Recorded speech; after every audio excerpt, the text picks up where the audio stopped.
जय हिंद बच्चों, मैं राहुल शर्मा परीक्षा एकेडमी में आप सबका स्वागत करता हूं। बेटा आपको पता होगा कि हमारी जो क्लासेस हैं उसमें थोड़ा सा गैप हो गया है, लेकिन आज से जो हमारी क्लासेस रहेंगी वो क्या रहेंगी, कंटिन्यू रहेंगी। और आज हम जो पढ़ने वाले हैं बेटा वो पढ़ने वाले हैं कोडिंग और डिकोडिंग। तो कोडिंग डिकोडिंग पढ़ने से पहले उसके बारे में थोड़ा सा जान लेते हैं, उसका कॉन्सेप्ट जान लेते हैं। ये नहीं है कि डायरेक्ट हम क्या करें, क्वेश्चन करने लग जाएं। डायरेक्ट आपको क्वेश्चन नहीं करने हैं, थोड़ा सा आप इसके बारे में कॉन्सेप्ट समझिए कि कॉन्सेप्ट होता क्या है कोडिंग और डिकोडिंग का, यानी कि कोडिंग क्या होती है, डिकोडिंग क्या होती है, ये हमें पता होना चाहिए। क्योंकि एग्ज़ाम का लेवल जैसे जैसे कंपटीशन बढ़ता हुआ जा रहा है, थोड़ा सा हाई होता जा रहा है एग्ज़ाम का लेवल, तो उस तरीके से आपको पढ़ना है। ये नहीं है कि बस आपने रट लिया कि सर +2 होता है तो +2 आगे भी कर देंगे, +3 हो रहा है तो +3 कर देंगे, ऐसा नहीं है। पूरा कॉन्सेप्ट आपको समझते हुए चलना है। तो एक क्वेश्चन करेंगे और इस क्वेश्चन के माध्यम से हम क्या करेंगे, कोडिंग डिकोडिंग को समझेंगे कि कोडिंग डिकोडिंग होती क्या है। तो क्वेश्चन लिखते हैं बेटा, BIHAR, बिहार, बिहार को लिखा गया है DKJCT। तो आपसे पूछा है FGNJK।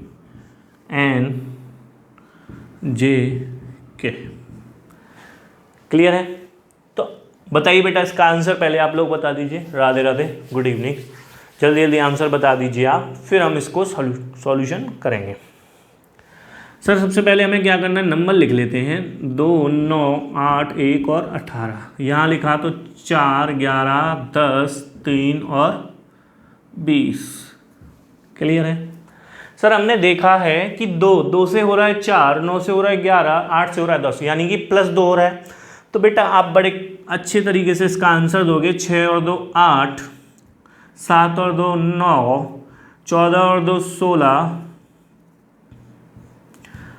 10 और 2 12 और 11 और 2 13। आप आंसर दो के आओगे बेटा बड़े आराम से, HIPLM। क्या हो गया, ये आंसर हो गया। और ये आंसर अगर आप दे के आ रहे हो और ऑप्शन में होगा तो आपका ये आंसर क्या हो जाएगा, गलत हो जाएगा। क्योंकि सर हमने रट रखा है कि हमें जो दिखाई दे रहा है +2 या +1, जो भी अगले वाले में भी यही करना है। हमने कॉन्सेप्ट नहीं समझा कोडिंग डिकोडिंग का, सर कोडिंग क्या होती है, डिकोडिंग क्या होती है, ये नहीं समझा है। बस हमने तो बस क्या किया कि जो भी क्वेश्चन देखा, जो उसमें हो रहा है उसी तरीके से हमने आगे कर दिया, क्योंकि कॉन्सेप्ट हमने पढ़ा नहीं था। चलिए तो इस आंसर को थोड़ा सा हम हटा देते हैं और हम समझते हैं सर कोडिंग क्या होती है, डिकोडिंग क्या होती है। बेटा अगर हम कोडिंग की बात करें, कोडिंग का मतलब होता है मीनिंगफुल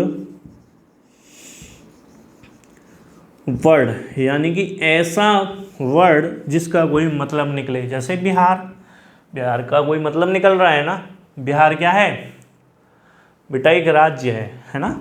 चलिए, डिकोड का मतलब होता है विदाउट मीनिंगफुल वर्ड, यानी कि इसका कोई मतलब ना निकले। क्लियर है? ऐसा वर्ड जिसका कोई मतलब ना निकले, जैसे DKJCT, इसका कोई मतलब निकल रहा है, नहीं निकल रहा है ना। तो देखिए हमने क्या किया है, ये हमारा क्या है, कोड है। बिहार क्या है, कोड। और बिहार कोड किससे कोड किया है, डिकोड से। ये क्या है, डिकोड, क्योंकि मीनिंगफुल नहीं है। तो हमने क्या किया है बेटा, कोड को डिकोड किया है। कोड को क्या किया है, डिकोड। और फिर आपने क्या देखा कि ये हमें क्या दे दिया, डिकोड दे दिया। क्या इसका कोई मतलब निकल रहा है, सर नहीं निकल रहा। तो हम क्या करेंगे बेटा, यहाँ पर अब हम ये जो लॉजिक लग रहा था +2 का, ये लॉजिक हम नहीं लगाएंगे, ये लॉजिक नहीं लगाएंगे। तो अब इसमें क्या लॉजिक लगाएंगे, क्योंकि सर हमें कोड से डिकोड किया, तो डिकोड से हमें क्या करना पड़ेगा, कोड करना पड़ेगा। और कोड करने के लिए यहाँ पर +2 हो रहा है, तो हम क्या करेंगे, -2 करके देखेंगे क्या हमारा डिकोड बनेगा या फिर हमारा डिकोड से कोड बनेगा। तो -2 किया, 6 से -2 किया 4, 7 से -2 किया 5, 14 से -2 किया 12, 10 से -2 किया 8 और 11 से -2 किया। क्या हमारा कोड बना, जी सर हमारा मीनिंगफुल वर्ड बन गया। वो क्या है, दिल्ली।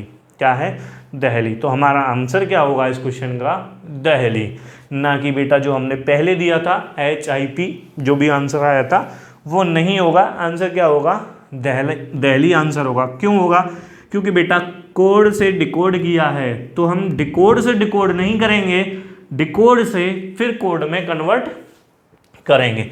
तो ये था हमारा पूरा कॉन्सेप्ट क्या है, कोडिंग और डिकोडिंग का। तो आपको थोड़ा सा ध्यान रखना है, कभी कभी एग्जाम में इस तरीके से क्वेश्चन दे देता है, तो आपको ये नहीं है कि जो आपने रट रखा है उस तरीके से आप करेंगे, नहीं, थोड़ा सा ध्यान से कुछ पहले क्वेश्चन देखना है, क्या कहीं कोड डिकोड वाला तो नहीं है कि कोड से डिकोड किया है फिर डिकोड दे दिया तो हमें कोड करना हो। तो एक बार आपको अच्छे से क्वेश्चन को देखना है। अब बेटा बात करते हैं कोडिंग डिकोडिंग के टाइप्स की, यानी कि कितने तरीके के कोडिंग डिकोडिंग आपके एग्जाम में आती है।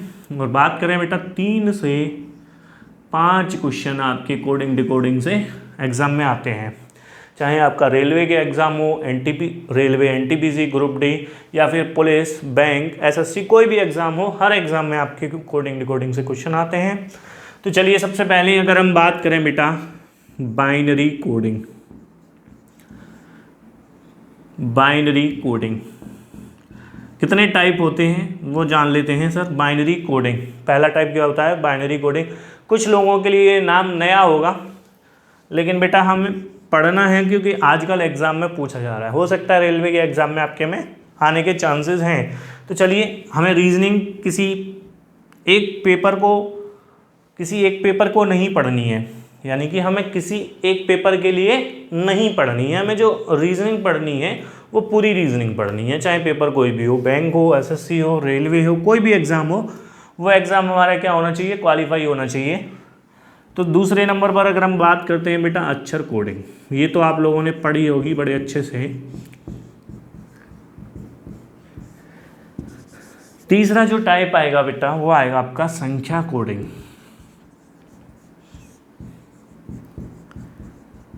क्या आएगा, चौथा टाइप आएगा बेटा आपका मिक्स्ड कोडिंग या फिर मिश्रित कोडिंग।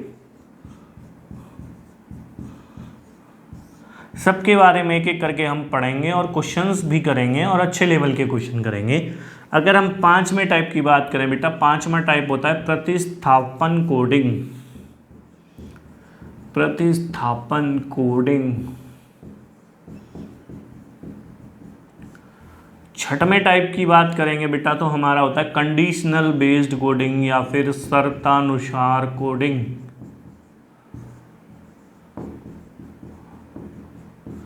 अगर बेटा हम 7वें टाइप की बात करें तो किसी किसी बुक में ये जो चैप्टर है, ये जो हमारा टाइप है, अलग से चैप्टर दे रखा है, लेकिन बेटा वो पार्ट जो होता है वो इसी का होता है आव्यूह कोडिंग या फिर मैट्रिक्स, आपने पढ़ रखा होगा। और एसएससी का बेटा कोई भी एग्जाम हो एक क्वेश्चन आता है हमारा मैट्रिक्स से। तो बड़े अच्छे से आपको ये 7 टाइप पढ़ने हैं और शुरुआत करते हैं हम किससे, बाइनरी कोडिंग से। अब हमने कोडिंग डिकोडिंग के बारे में जाना, तो थोड़ा सा बाइनरी कोडिंग के भी बारे में जान लेते हैं। कुछ लोगों के लिए नई होगी ये बाइनरी कोडिंग, हो सकता है पहले ना पढ़ी हो। चलिए तो हम बाइनरी कोड के बारे में जानते हैं। बाइनरी कोड क्या होता है। बाइनरी कोड बेटा होता है एक मशीन लैंग्वेज होती है, ठीक है। जैसे हमारी हिंदी, इंग्लिश, उर्दू जो भी लैंग्वेज होती है, उसी तरह मशीनों की लैंग्वेज होती है, उसे हम क्या बोलते हैं, बाइनरी कोडिंग। जैसे हमारा जो कंप्यूटर होता है, हम उसे कोई भी इंस्ट्रक्शन देते हैं तो वो अपने पहले क्या करता है, वो इसमें बाइनरी में कोड में कन्वर्ट करता है, फिर आउटपुट देता है। तो हम समझते हैं पहले कि बाइनरी जो कोड होता है वो क्या होता है। जैसे बेटा आपको पता है इंग्लिश में अल्फ़ाबेट होते हैं A to Z, और हिंदी में आ से ज्ञा तक होते हैं, मैथ्स में 0 to 9। इसी तरीके से आप बात करते हैं 0 और 1, यानी कि बाइनरी जो कोड है उसमें कितने नंबर होते हैं, केवल 2 नंबर होते हैं। कौन कौन से होते हैं, 0 और 1। यहाँ तक बात क्लियर है बेटा। और हम बात कर लेते हैं थोड़ा सा, आपको पता है कि हम कोई भी लैंग्वेज लिखते हैं तो वो लेफ़्ट टू राइट लिखते हैं, लेकिन जब बेटा हम बाइनरी को लिखने की बात करेंगे तो इस लैंग्वेज को बेटा उल्टा लिखते हैं, राइट टू लेफ़्ट की साइड। किस तरीके से लिखते हैं, राइट टू लेफ़्ट की साइड लिखते हैं। क्लियर है। चलिए समझते हैं थोड़ा सा। आप लोगों ने अपने घरों पर देखा होगा, घरों में कि आपके यहाँ लाइट के जो स्विच होते हैं या फैन का जो भी स्विच होगा, तो आपने देखा होगा बेटा एक साइड उसमें क्या लिखा होगा 0 और एक साइड क्या लिखा होगा 1। कुछ में लिखा होता है, कुछ में नहीं लिखा होता है, आप ध्यान से देखेंगे तो शायद आपको दिख जाएगा 0 और 1। अब मतलब क्या होता है सर इसका 0 का और 1 का, देखिए आप स्विच को अगर 0 की साइड में कर देंगे यानी कि 0 की तरफ कर देंगे तो हमारा जो भी फैन या लाइट होगी वो क्या हो जाती है बेटा ऑफ। अगर हम 1 की साइड करते हैं तो क्या होता है ऑन। यानी कि 0 और 1 का मतलब क्या हुआ कि 0 की साइड है यानी कि 0 की तरफ है हमारा स्विच, तो क्या होगा हमारी जो मशीन होगी वो वर्किंग में नहीं होगी। अगर हमारा 1 की तरफ होगा तो हमारी जो मशीन होगी वो वर्किंग में होगी। यही चीज़ हमें ध्यान रखनी है। अब बात कर लेते हैं सर इस लैंग्वेज को किस तरीके से लिखते हैं। 0 और 1 यानी कि 2 के फॉर्म में लिखा जाता है, 2 ही नंबर हैं। तो इसी तरीके से हम क्या करते हैं, शुरुआत करते हैं बेटा राइट से। सबसे पहले क्या लिखना है 1, क्या लिखना है बेटा 1 लिखना है। 2 नंबर हैं तो याद रखना है डबल लिखना है, यानी कि 1 का डबल 2। आगे लिखेंगे तो 2 का डबल 4, 4 का डबल 8, 8 का डबल 16, 16 का 32, 32 का 64, 64 का 128, 256, 512। इस तरीके से डबल लिखते हुए हम जाते हैं बाइनरी को। क्लियर है, यहाँ तक बेटा क्लियर है। चलिए समझते हुए चलिए, कोई भी अगर आपको समस्या है तो पूछ लीजिए, ठीक है। हो सकता है आपके लिए नया हो, ये पहली बार पढ़ रहे हो, लेकिन एग्ज़ाम में आने के चांसेस हैं, तो अच्छे से पढ़ते हुए चलिए आप। तो यहाँ तक क्लियर हुआ आपको क्या करना है, राइट टू लेफ्ट लिखना है और डबल करते हुए चलना है, हाँ या ना बेटा। अब आपसे किस तरीके से क्वेश्चन पूछ लेता है, इससे थोड़ा ध्यान से देखिए किस तरीके से क्वेश्चन पूछता है। आपसे पूछ लेगा बेटा कि सर हमें ये बताइए 3 की बाइनरी क्या होगी, 5 की बाइनरी क्या होगी, सर 8 की बाइनरी क्या होगी, 11 की क्या होगी, 13 की क्या होगी, 25 की क्या होगी, 31 की क्या होगी। क्लियर है। तो ध्यान से देखिए, सबसे पहले हमें करना क्या है, 3 की बाइनरी लिखनी है। और हमें पता है हमें अपनी जो लैंग्वेज है उससे हम कैसे लिखते हैं, राइट टू लेफ्ट। पहले हम क्या लिखेंगे 1, क्या 1 से 3 बनेगा, नहीं सर। आगे क्या लिखेंगे डबल 2, लिख लिया। अब आगे हमें लिखना क्या है 4, लेकिन हमें देखना है बाइनरी किसकी निकालनी है बेटा 3 की। तो हम इन दोनों को जोड़ के देखते हैं, इन दोनों से क्या हुआ, मिलके क्या बन गया 3 बन गया। तो आगे लिखने की जरूरत होगी, नहीं होगी। तो अब हमें क्या करना है सर, हमने पढ़ा क्या था कि जो जो वर्क करेगा उसके नीचे क्या करना है 1 लिख देना है, क्योंकि 1 की साइड में अगर हमारी मशीन होती है तो किस में होती है, वर्किंग में, और 0 की साइड होगी तो ऑफ होगी। अब हमें बताइए 3 किस किस को मिला के बन रहा है, सर 2 को मिला के और 1 को मिला के। दोनों वर्किंग में है तो दोनों के नीचे क्या लिख दो 1 और 1। क्या लिख दोगे 1 और 1। यहाँ तक बात क्लियर है। तो सर हमारी 3 की बाइनरी क्या हो गई 1 1, क्या हो गई 1 1। चलिए आगे बात करते हैं बेटा, किसकी बाइनरी निकालनी है हमें 5 की। आगे किसकी बाइनरी निकालनी है बेटा 5 की। तो हमें क्या करना है, सबसे पहले 1 लिखना है और आगे 2 लिखना है। क्या इन दोनों को मिला के 5 बनेगा, नहीं बनेगा। तो आगे का नंबर लिखते हैं 4। अब इनको मिला के तो बन गया 5, हाँ या ना। सर किस किस को मिला के 5 बन रहा है, एक तो 4 को मिला के बन रहा है तो यानी 4 वर्किंग में है, और 1 को मिला के बन रहा है तो 1 वर्किंग में है। ये क्या है वर्किंग में नहीं है, तो इसमें हम क्या लिखेंगे 0, क्योंकि हमें 0 और 1 की फॉर्म में आंसर देना होता है बाइनरी में। तो हमारा आंसर क्या आया सर, 5 की जो बाइनरी बनेगी 1 0 1। क्या आंसर आया 1 0 1। यहाँ तक क्लियर है। जिस जिसको जोड़ के आ रहा है उसके नीचे तो 1 कर दो, और जो नहीं जोड़ा जा रहा है यानी कि वो ऑफ मोड में है उसके नीचे क्या कर दोगे 0। क्लियर है, समझ में आ रहा है। यानी कि 2 क्वेश्चन हो गए हमारे 5। अब बात करते हैं बेटा किसकी 13 की बाइनरी किस तरीके से। सबसे पहले 1 लिखोगे, 1 का डबल 2 और 2 का डबल 4। क्या 13 हुआ, 4 और 2 6 एक साथ नहीं हुआ। इसका डबल 8, इसका डबल 8। अब तो 13 हो जाएगा। सर किस किस को मिला के होगा, 8 और 4 12 और 1 13। यानी कि वर्किंग में कौन कौन है 8 4 और 1। वर्किंग में कौन नहीं है सर, 2 नहीं है। क्या आंसर आ गया हमारा, क्या आंसर आ गया 1 1 0 1। किसकी बाइनरी हो गई बेटा 13 की। किसकी बाइनरी हो गई ये 13 की। क्लियर है, समझ में आ रहा है? कुछ नया है लेकिन एग्जाम में आने के पूरे चांसेस हैं, और रेलवे के कुछ एग्जाम में बेटा आ भी चुका है ये। अगर हम बात करें सीटेट में भी एक क्वेश्चन पूछ लिया था इससे। तो चलिए अगली हमारी बाइनरी है बेटा कौन सी? 8। कौन सी बाइनरी है? 8। 8 के लिए अगर हम बात करें बेटा 1 और 2, 2 का डबल 4, 4 और 3 7 नहीं बनेगा सर, 8 नहीं बन पाएगा, हाँ या ना? तो 8 नहीं बनेगा तो हमें फिर क्या करना होगा? इसका भी डबल, यानी कि 8 बन गया। जब बेटा 8 बन गया तो किस किस को मिला के बनाए? सर 8 को ही मिला के बनाए, बाकी तो सब ऑफ है। 8 बनाना है हमें, 8 से ही बनेगा और किसी को जोड़ने से नहीं बन रहा है, तो हमारा क्या आंसर आएगा? 100। क्लियर है सर? 11 की बाइनरी, 11 की बाइनरी के लिए 1 डबल 2 डबल 4, 4 का डबल 8। याद रखना बेटा, जैसे ही आप इससे अगला नंबर लिखोगे, यानी कि आपने क्या लिखा है? ये 4 से अगला 8 लिखा है, तो आपके दिमाग में क्या होना चाहिए कि सर हमारा कितने नंबर तक यहाँ तक आ सकता है, या अगला नंबर हमें कब लिखना है।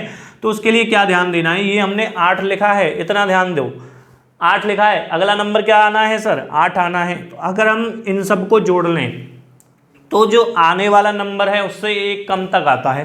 बेटा अगला 8 आएगा, जोड़ना 7 आ रहा है, हाँ या ना?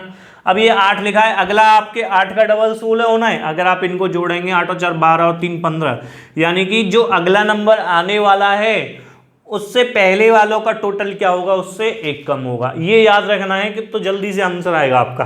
जैसे हमें पता है सर 11 हमें आगे नहीं लेना, 16 नहीं लेना, क्योंकि हमारा 15 तक तो यहीं से आ जाएगा आंसर। तो 11 बेटा 8 और 2 10 और 1 11, यानी 4 वर्किंग में नहीं है, तो आंसर क्या आ गया? 1011। यहाँ तक क्लियर है? अब बात कर लेते हैं बेटा 25 के बारे में। किसके में? 25 के में।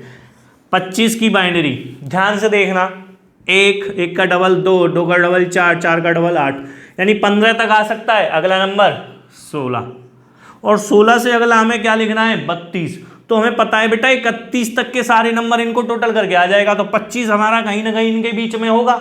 तो 16 और 8 24 और 1 25, जो काम नहीं कर रहे हैं उनके नीचे 0 आंसर।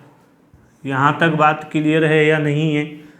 समझ में आ रहा है या नहीं आ रहा है? बेटा अभी तो मैं आपको केवल और केवल क्या कर रहा हूँ? कन्वर्ट करना सिखा रहा हूँ, यानी कि कोई भी नंबर दिया है आपका डेसिमल नंबर, उससे हमें क्या करना है? बाइनरी में किस तरीके से कन्वर्ट करना है। जो आपके एग्जाम में क्वेश्चन आते हैं उसमें अभी थोड़ा सा ऐड और कर देता है वो क्वेश्चन, तो वो क्वेश्चन भी करेंगे। पहले आप समझ लीजिए किस तरीके से हमें बाइनरी चेंज करते हैं। अगला नंबर है सर हमारा 31। तो 31 के लिए हमें लिखना है 1 2 4 8 16, और हमें पता है बेटा अगला नंबर 32 आएगा, लेकिन अगर इन सबको जोड़ दें तो 31 तक लिखेंगे। तो हमारा 31 ही है, तो इन सबको मिला के 31 हो जाएगा, तो 32 लिखने की जरूरत होगी? नहीं होगी। तो 31 यानी कि 16 और 8 24 और 4 28 और 2 30 और 1 31, सबको मिला के बन रहा है, यानी सब वर्किंग में है, तो आंसर क्या आ जाएगा? 1 1 1 1 1। यहाँ तक बात क्लियर है बेटा, हाँ या ना? चलिए 2-4 क्वेश्चन और करते हैं। अभी तो बेटा बाइनरी कोडिंग में बहुत कुछ है।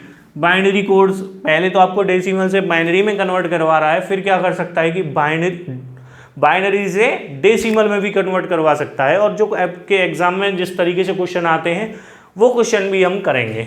क्लियर है? तो चलिए आगे देखते हैं। अब आपसे क्वेश्चन पूछा है बेटा 75 81 69। चलिए सर 69 की बाइनरी निकालते हैं। हमें पता है सर क्या करेंगे हम?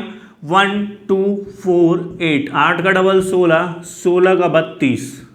अब बेटा बताइए 32 से आगे हम 64 लिखना है, तो ये 63 तक हो जाएंगे, लेकिन सर हमारा क्या है 69, तो 64 लिखना पड़ेगा, हाँ या ना? तो देखिए 64 और 4 68 और 1 69, यानी 3 ही वर्किंग में है, बाकी सब ऑफ है, तो क्या कर देंगे हम? 0। आंसर क्या आ गया हमारा? 100 101। क्लियर है बेटा? समझ में आ रहा है? ऐसा तो नहीं है ऊपर से जा रहा हो, बता देना बेटा। चलिए 75 के बारे में जान लेते हैं थोड़ा सा। तो क्या करेंगे? 1 2, 4, 8, 16, 32 और 64, क्योंकि इससे डबल करेंगे तो यहीं आ जाएगा हमारा 75। अब बेटा बात करते हैं सबसे पहले 64। 64 के बाद बात करें तो 64 और 8, 64 और 8 72, 64 और 8 72, 72 और 3 75, सब क्या है बेटा 0। तो आंसर क्या आया, क्या आंसर आया बेटा 1 0 0 1 0 1 1, क्या आंसर आया। क्लियर है, समझ में आ रहा है किस तरीके से हम बाइनरी निकाल लेते हैं। अगली है हमारी 81, तब भी हमें 64 तक ही लिखना होगा। 1 2 4 8, ज़्यादा बड़ा आपसे पेपर में पूछता नहीं है। 16 32 64, क्लियर। आपसे पूछ रहा है 81, यानी कि किसकी 81 की पूछ रहा है। तो देखिए 64 और 16 कितने हो गए बेटा, 64 और 16 80, 80 और 1 81, आंसर। क्लियर है, जो वर्क कर रहे हैं बेटा उनके नीचे 1 और जो वर्क नहीं कर रहे हैं उनके नीचे 0। जैसे 64 और 16 कितने हो गए बेटा 70, 64 और 16 कितने हो गए बेटा 80, 80 और 1 81। क्लियर है, तो बेटा आज हम यहीं तक रखते हैं। अभी इसमें हम बहुत सारा करेंगे, बाइनरी में भी बहुत कुछ है, और जिस तरीके से आपके एग्जाम में क्वेश्चन पूछे गए हैं उन क्वेश्चंस को भी करेंगे। तो बेटा आज के लिए इतना ही। Thank you, bye bye, take care.